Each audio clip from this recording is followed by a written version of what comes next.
Bonsoir à tous, toute l'équipe de site AppZ Performance et moi-même, nous sommes ravis de vous retrouver ce soir pour effectuer la deuxième partie de notre tuto concernant le vilebrequin et la boîte de vitesse sur moteur Minarelli AM6. Cette deuxième partie va donc consister à remonter votre vilebrequin ainsi que votre boîte de vitesse. Au cours de ce tuto concernant le vilebrequin et la boîte de vitesse Minarelli AM6, nous allons vous présenter le vilebrequin que nous allons installer, qui est un vilebrequin d'une excellente qualité et véritablement extrêmement solide. Il s'agit du vilebrequin Artec K2. Lorsque vous ouvrez la boîte, vous trouvez donc bien entendu un petit autocollant Artec que vous installerez sur votre machine, puis le vilebrequin Artec K2 bien emballé. À l'ouverture, vous identifiez donc votre vilebrequin, bien entendu absolument neuf et dans un état irréprochable. Celui-ci est livré avec sa cage à aiguille spécifique qui lui convient. Et vous remarquerez que les soies de vilebrequin, aussi bien côté embrayage que côté allumage, font un diamètre 20. Vous devrez donc installer des roulements 6204 et non pas des roulements 6303 comme pour un vilebrequin d'origine. Nous allons donc pouvoir tout de suite vous présenter l'installation et la pose de ce vilebrequin dans nos carters moteurs. Nous revoilà avec notre paire de carters moteurs que nous avons maintenant nettoyé. Comme vous pouvez le voir, nous l'avons rincé et nous avons microbillé nos carters moteurs. Les deux carters sont donc impeccables. Ils sont prêts pour pouvoir remonter les roulements de vilebrequin. Nous allons donc maintenant vous montrer tout de suite comment replacer les roulements de vilebrequin dans vos carters moteurs. Voilà, afin de pouvoir monter nos roulements neufs dans notre carter moteur, nous avons placé notre carter sur une cale, sur des cales de bois, afin de pouvoir chauffer l'emplacement du roulement. Pour cette fois, nous avons choisi d'utiliser un petit chalumeau, plus précisément une lampe à braser. Attention, il s'agit bien entendu d'un outil dangereux, puisqu'il y a une flamme. Vous allumez donc votre petit chalumeau et vous chauffez l'emplacement du roulement. Afin de savoir quand votre emplacement de roulement est à la bonne température, vous mouillez votre doigt, vous venez toucher légèrement l'aluminium. Lorsque vous avez un petit pchit, c'est que votre carter moteur est à température.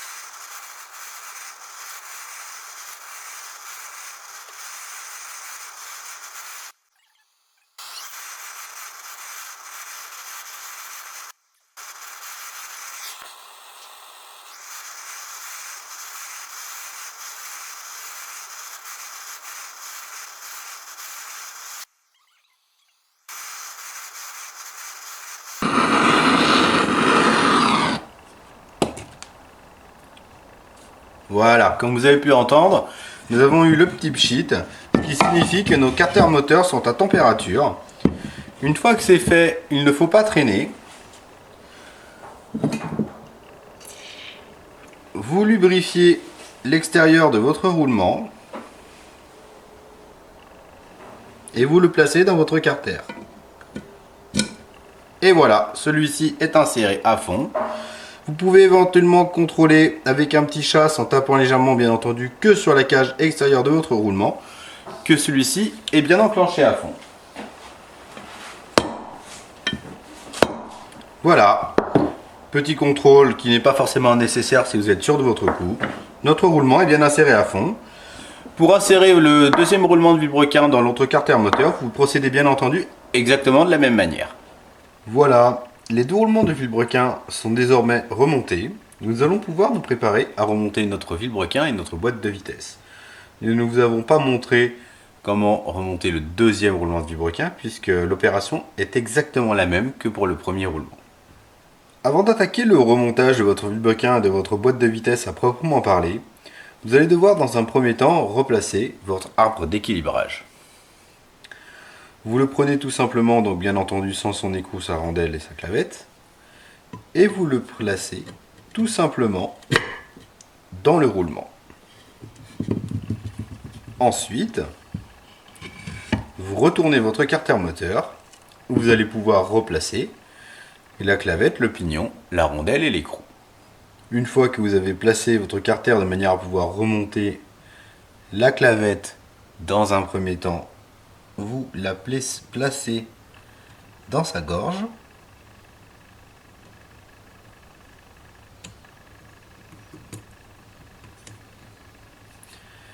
Une fois que c'est fait, vous allez pouvoir présenter le pignon. Attention, comme vous pouvez le voir, celui-ci présente un épaulement d'un côté, mais pas de l'autre.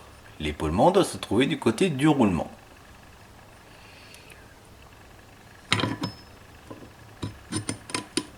Vous placez votre pignon, vous placez ensuite la rondelle, puis l'écrou.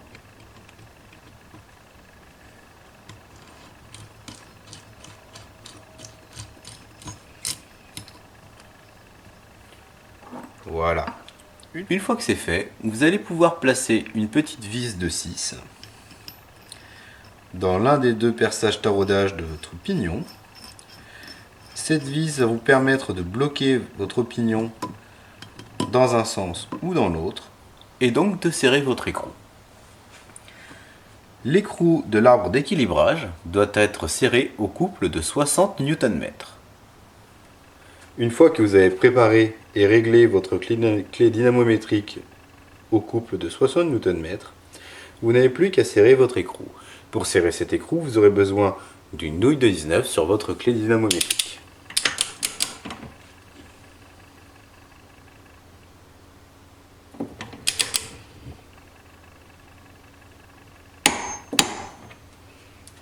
Voilà, nous avons atteint le couple de serrage. Une fois que votre arbre d'équilibrage est en place et que son écrou est serré, vous pouvez retirer la petite vis qui vous a permis de bloquer la rotation du pignon. Comme nous avons déjà inséré nos roulements dans nos carters moteurs, nous allons devoir, afin de faciliter l'insertion de notre vilebrequin, présenter notre outil spécifique qui nous a également servi lors du démontage du vilebrequin qui était en place dans les carters auparavant.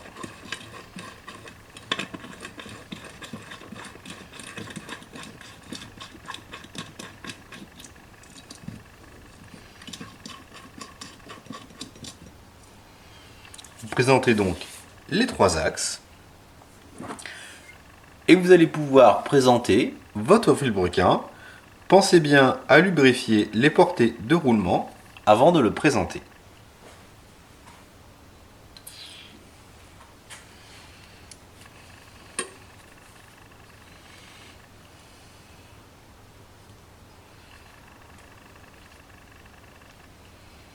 Vous pouvez également lubrifier un petit peu la cage intérieure de votre roulement.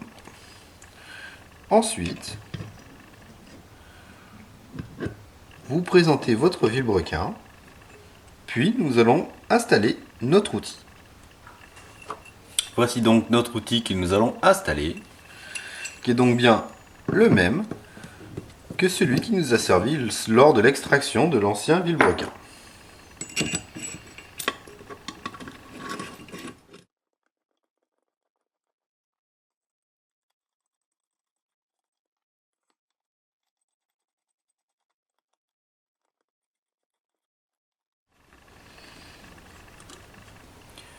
Une fois que celui-ci est en place, vous n'avez donc plus qu'à serrer la tige, ce qui va vous permettre d'insérer votre vilebrequin.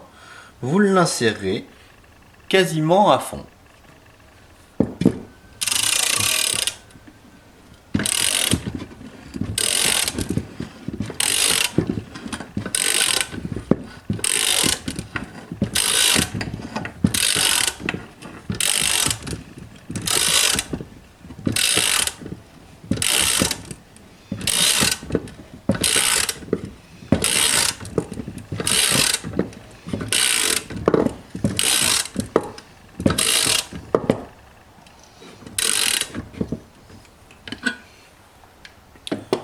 Comme vous pouvez le voir, l'insertion du vilebrequin se passe quasiment sans effort l'intérêt de cet outil étant de le descendre bien droit dans votre roulement sans l'endommager.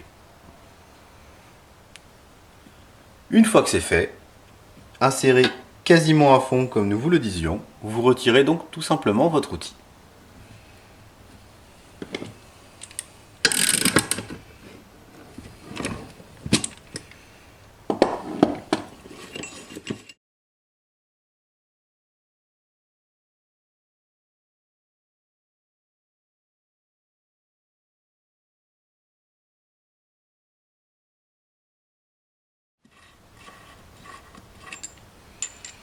Voilà, comme vous pouvez le voir, votre vilebrequin tourne parfaitement correctement dans son roulement. Il n'y a absolument aucun point dur. Maintenant que notre vilebrequin Artec K2 est en place dans notre carter moteur droit, nous allons pouvoir commencer à remonter notre boîte de vitesse. Dans un premier temps, vous devez replacer le petit ressort et la bille qui correspondent au barillet de sélection. Avant de les remettre en place, vous les graissez. Vous placez tout simplement le ressort dans le canon.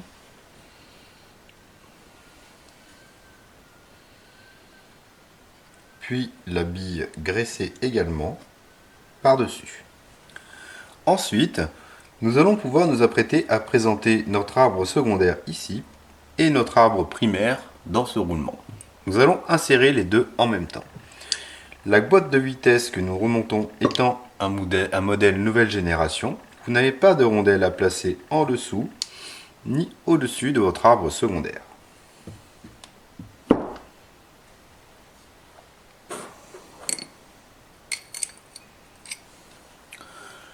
Vous vous munissez donc de votre arbre primaire sur lequel vous placez donc la fourchette.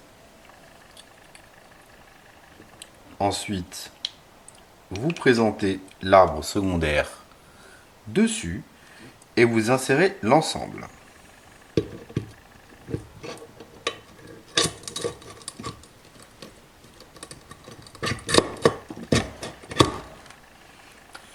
La fourchette qui est placée sur l'arbre primaire devant venir se placer sur l'axe qui se trouve ici. La fourchette est donc bien placée ici, sur l'axe. Une fois que vous avez placé votre arbre secondaire et votre arbre primaire avec sa fourchette, vous allez devoir placer les deux fourchettes suivantes. Ces deux fourchettes doivent donc se placer comme ceci. Vous repérez les deux petits pions qui circuleront dans la piste de votre barillet de sélection. Vous placez donc dans un premier temps la fourchette inférieure.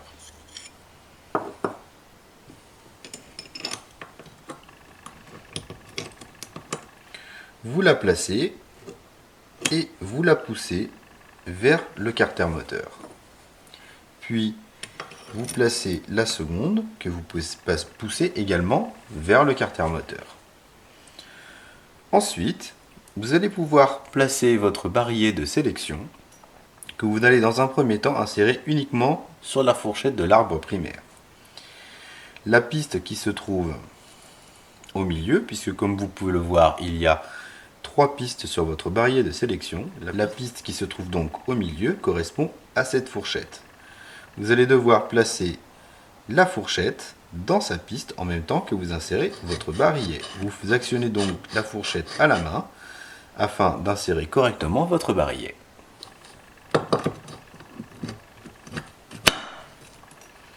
Voilà. Une fois que c'est fait, vous pouvez placer la première fourchette de l'arbre secondaire dans la piste supérieure, puis la deuxième fourchette dans la piste inférieure de votre barillet de sélection.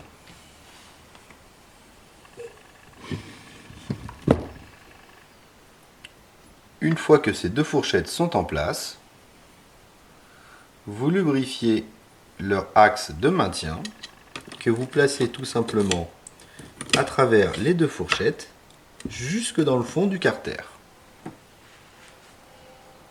Vous verrez que cet axe va donc descendre dans un alésage qui lui est dédié et qui va donc maintenir vos fourchettes en place.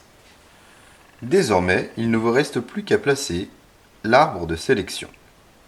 Sur cet arbre, vous trouverez donc une rondelle qui se place en dessous, qui va venir donc s'insérer ici, et une rondelle qui se placera donc au-dessus. Comme pour les autres éléments, avant de l'insérer, n'hésitez pas à graisser l'axe, ainsi que cet axe sur lequel va venir se placer le ressort qui est ici.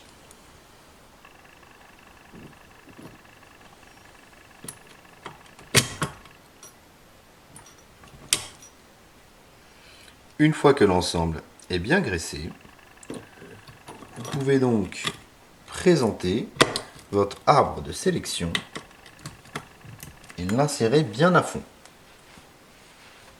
Voilà, l'ensemble de votre boîte de vitesse est désormais remonté. Vous allez lubrifier les différents axes, aussi bien de l'arbre d'équilibrage que ceux des boîtes de vitesse et de l'arbre de sélection, pour faciliter l'insertion du second carter moteur. Désormais, nous allons pouvoir placer la pâte à joint sur toute la portée de joint du carter moteur afin de pouvoir ensuite le présenter sur l'autre partie de votre bloc moteur, ce qui permettra une étanchéité parfaite. En ce qui nous concerne, nous utilisons pour la portée de joint du carter moteur de la pâte à joint CAF 4 qui est blanche et qui, une fois sèche, est un petit peu plus solide et moins élastique que la CAF 1 qui est elle rouge. À notre sens, celle-ci est beaucoup plus adaptée à cette utilisation.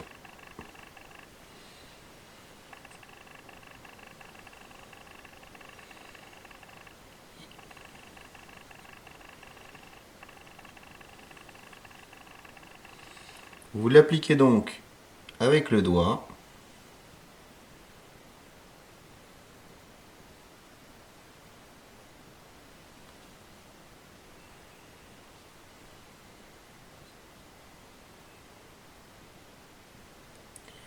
Bien entendu, les portées de joint doivent être parfaitement propres, sans reste de dépôt de l'ancien joint, ni graisse ou huile ou quoi que ce soit qui puisse poser problème à l'adhérence du nouveau joint que nous sommes en train d'appliquer.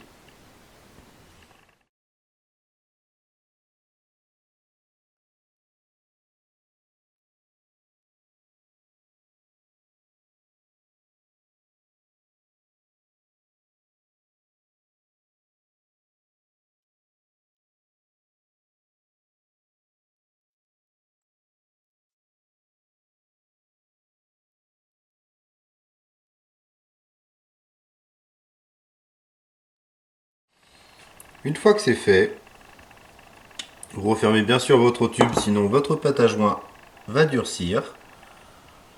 Vous affinez un petit peu les joints là où vous avez l'impression qu'il pourrait éventuellement en manquer.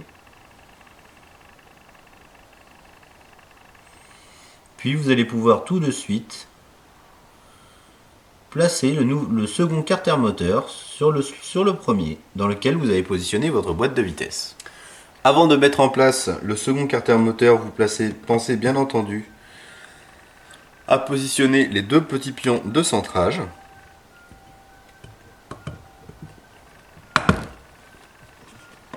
Voilà, vous les positionnez. Et ensuite, vous venez placer le carter moteur sur le vilebrequin et la boîte de vitesse.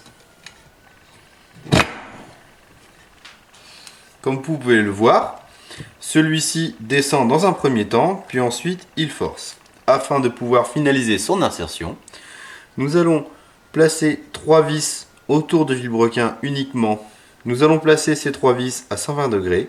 Nous allons ensuite les serrer progressivement afin de venir faire descendre le carter moteur gauche sur le précédent dans lequel vous avez inséré votre boîte de vitesse.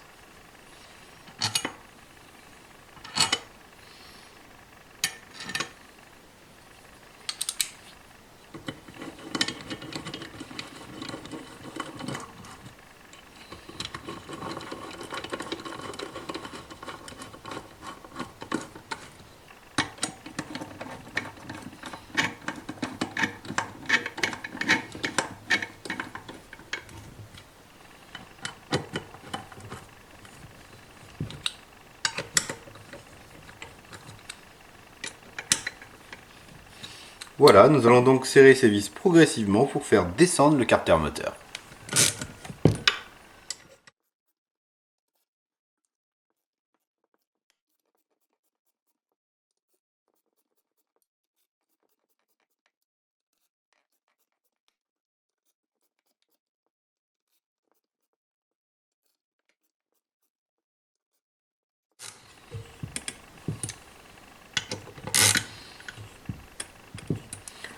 Voilà, une fois que ces 3 vis sont suffisamment approchées, vous allez donc pouvoir maintenant placer le reste des 13 vis qui vous permettent de maintenir en place vos carters moteurs.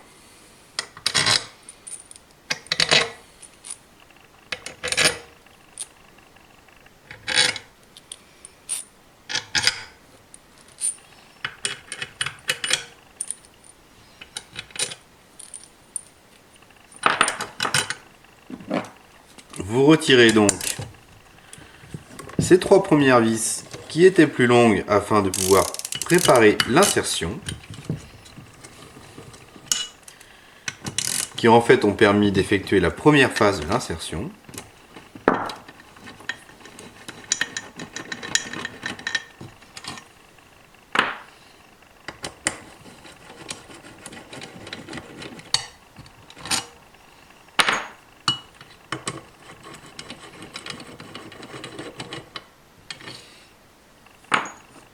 Et vous placez bien entendu les 3 vis définitives à leur emplacement. De la même manière, nous allons de nouveau serrer ces 3 vis afin de finaliser l'insertion du carter moteur.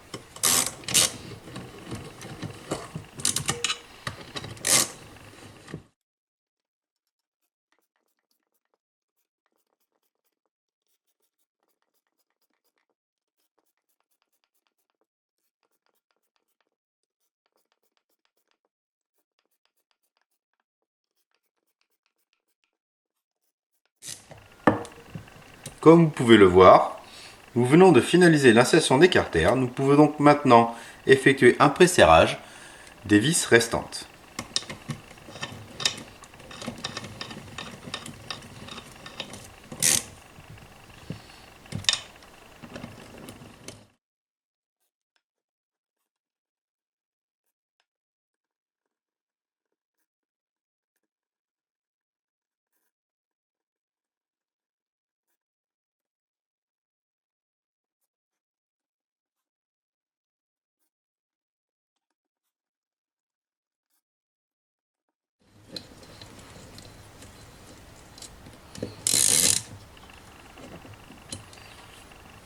Voilà, une fois que ces 13 vis ont donc été approchées, nous allons pouvoir effectuer le serrage final au couple de 11 Nm à l'aide d'une clé dynamométrique. Une fois que votre clé est bien réglée au couple de 11 Nm, vous n'avez plus qu'à effectuer le serrage final de vos vis.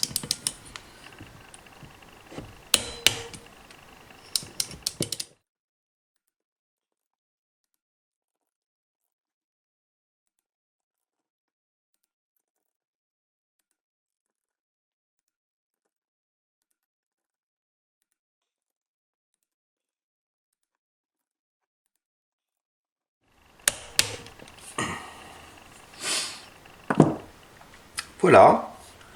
Maintenant que vos 13 vis sont serrées au couple de serrage, comme vous pouvez le remarquer, votre vilebrequin ne tourne pas ou tourne difficilement. C'est normal puisque lors de l'insertion et de la fermeture de vos carter moteurs, vous avez donc légèrement déplacé votre vilebrequin d'un côté ou de l'autre du carter. Il peut donc toucher dans l'un des deux carters, ou les roulements sont tout simplement légèrement comprimés. Nous allons donc maintenant devoir libérer le vilebrequin. Pour pouvoir libérer votre vilebrequin, vous allez devoir vous munir d'un axe et d'un marteau ou éventuellement d'un maillet comme nous. Et vous allez taper sur les têtes de vis qui vous ont permis, qui sont donc autour du vilebrequin et qui vous ont permis de serrer les deux carters.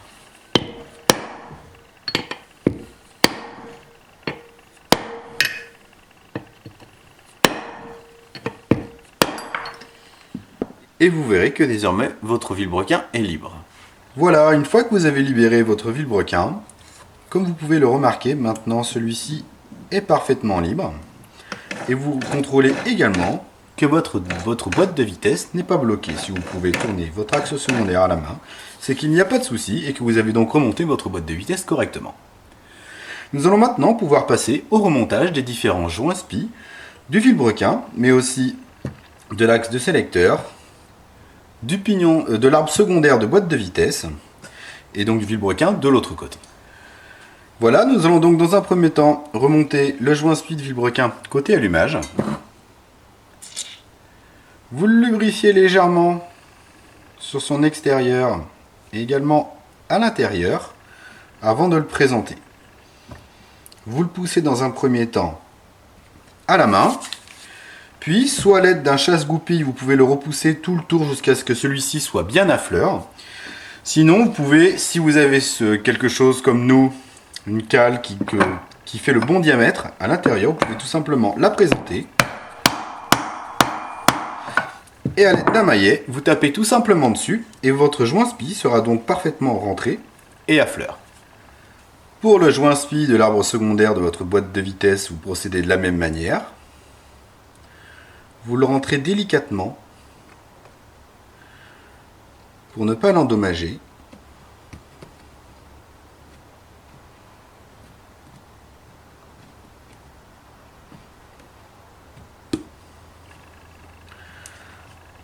Pareil, vous le poussez dans un premier temps à la main. Et cette fois, comme nous n'avons pas de cale adaptée, nous allons donc utiliser un chasse-goupille. Donc vous pouvez le voir, le bout est bien plat et rond, non coupant, pour ne pas abîmer le joint SPI.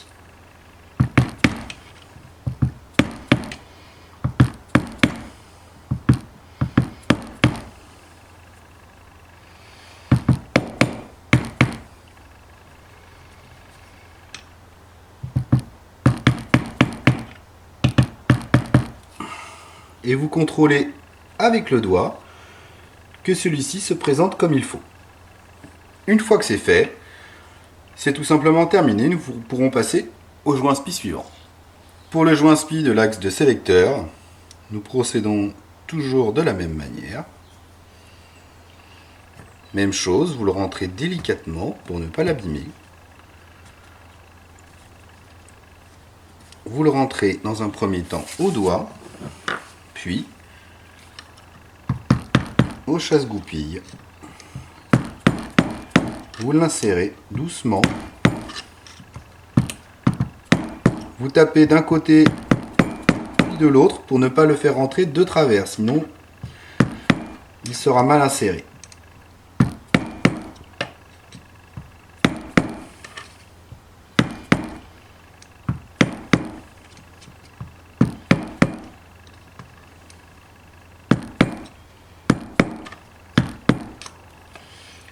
Pareil, ensuite vous contrôlez au doigt et à l'œil que celui-ci est bien rentré. Voilà, c'est bon. Nous allons donc maintenant pouvoir passer au joint SPI de vilebrequin, donc côté embrayage. Voilà. Vous allez voir que ce joint SPI est rentré, si l'on peut dire, à l'envers par rapport aux autres. Toujours pareil, comme pour tous les joints SPI, vous le lubrifiez un petit peu. Et donc vous le présentez cette fois, non pas face pleine, mais la face ouverte où vous voyez l'espèce de petit ressort à l'intérieur. Vous le poussez dans un premier temps à la main. Puis, comme tout à l'heure, cette fois à l'aide de notre cale, vous le rentrez tout simplement et celui-ci sera présenté à fleur. Vous contrôlez toujours pareil visuellement et au doigt que celui-ci est en place correctement et ce sera bon. Voilà, une fois que celui-ci est donc bien inséré, vous n'oubliez surtout pas ce petit joint torique que vous voyez là, qui est inséré sur le vilebrequin et qui est le joint qui fera l'étanchéité avec cette entretoise qui est ensuite insérée sur le vilebrequin et qui rentre dans votre joint SPI. Pareil, vous le lubrifiez un petit peu et vous le faites tout simplement passer sur le vilebrequin et vous l'insérez à fond.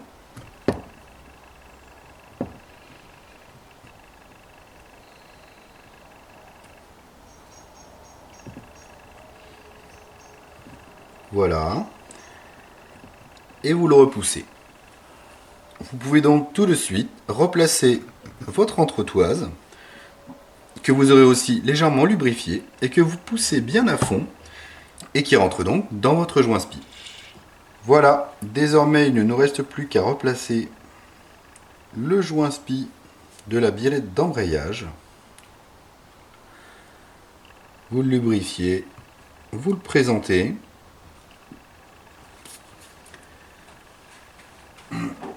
Cette fois, une douille de 17 et le maillet fonctionnent très bien pour le présenter puisqu'ils font pile poil le bon diamètre. Vous l'insérez bien à fond.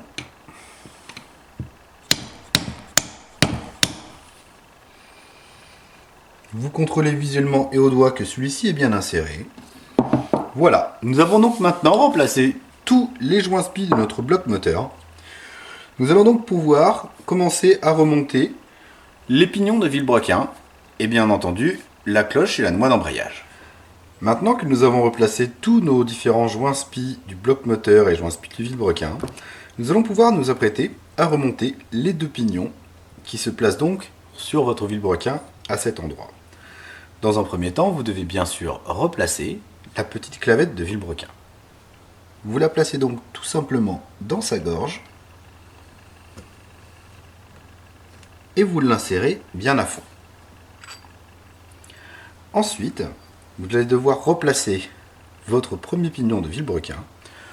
Comme vous pourrez le remarquer, d'un côté, à cet emplacement, il y a un petit point et vous avez également deux petits points ici sur le pignon de l'arbre d'équilibrage. Ce petit point devra se trouver placé entre les deux autres lorsque celui-ci sera inséré correctement. Vous le placez donc sur votre vilebrequin et vous le faites coulisser dessus. Vous faites tourner le pignon avant de l'insérer pour que les trois points ici se trouvent alignés correctement. Là, vous le voyez très nettement, vous avez bien donc les deux petits points de l'arbre d'équilibrage et le point sur le pignon du vilebrequin qui se trouve donc bien placé. Ensuite, vous pouvez replacer le deuxième pignon de vilebrequin. Vous avez un côté où celui-ci est bien plat et l'autre côté où celui présente une petite gorge. Là où il y a une petite gorge, ce sera là où viendra se placer votre écrou. Pour le placer correctement, vous vous alignez bien avec votre clavette. Une fois que c'est fait, celui-ci descend tout simplement tout seul sur votre vilebrequin. Ensuite, vous n'avez plus qu'à replacer l'écrou de serrage que vous présentez dans un premier temps à la main.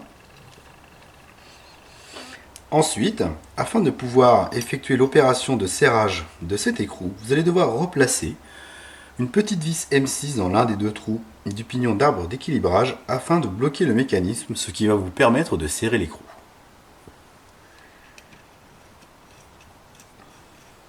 Vous mettez donc cette vis à la main. Lorsque celle-ci est en appui, vous la desserrez légèrement afin que le pignon puisse tourner librement. Voilà, vous voyez que lorsque vous tournez votre écrou à la main, maintenant la vis permet de faire le blocage du mécanisme. Vous allez donc maintenant pouvoir serrer votre écrou. Pour pouvoir effectuer le serrage de votre écrou de vilebrequin, vous allez devoir utiliser une clé dynamométrique que vous allez devoir régler au couple de 75 Nm.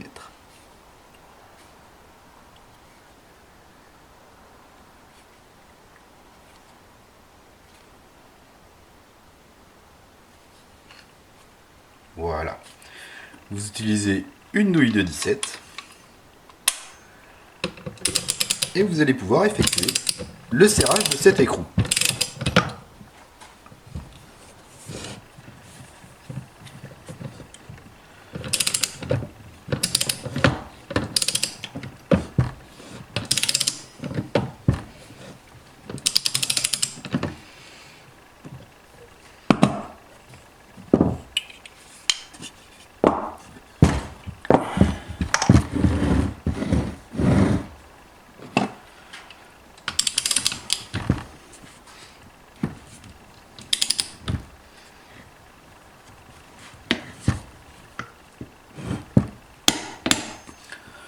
Voilà, comme vous avez pu l'entendre, la clé dynamométrique s'est déclenchée. Le serrage de l'écrou est donc correct.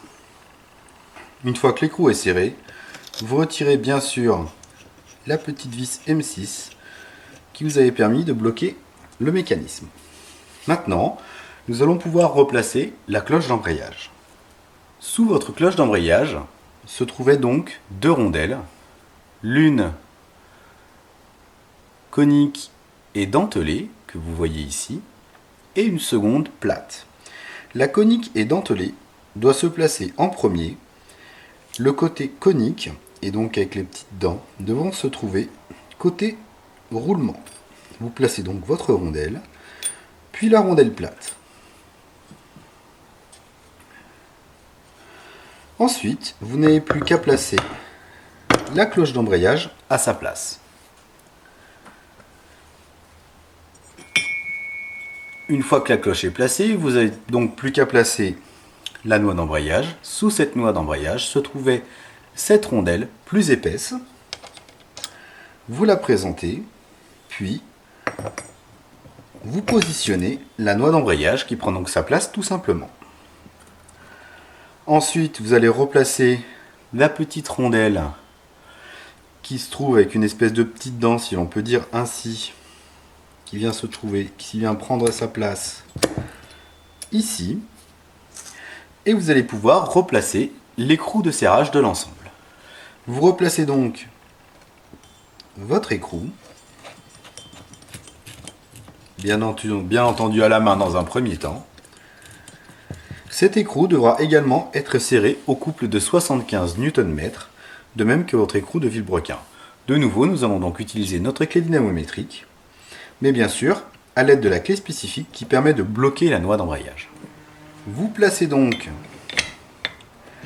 la clé à embrayage, un tube afin de pouvoir forcer, et votre clé dynamométrique équipée d'une douille de 17 afin de serrer votre écrou.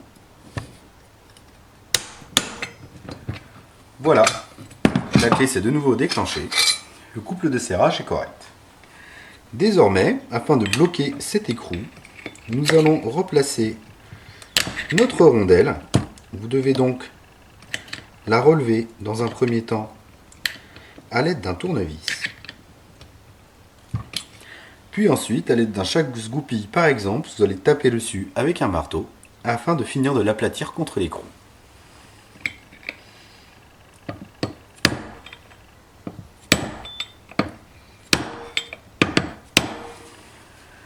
Voilà, comme vous pouvez le voir, la rondelle est parfaitement rabattue sur votre écrou.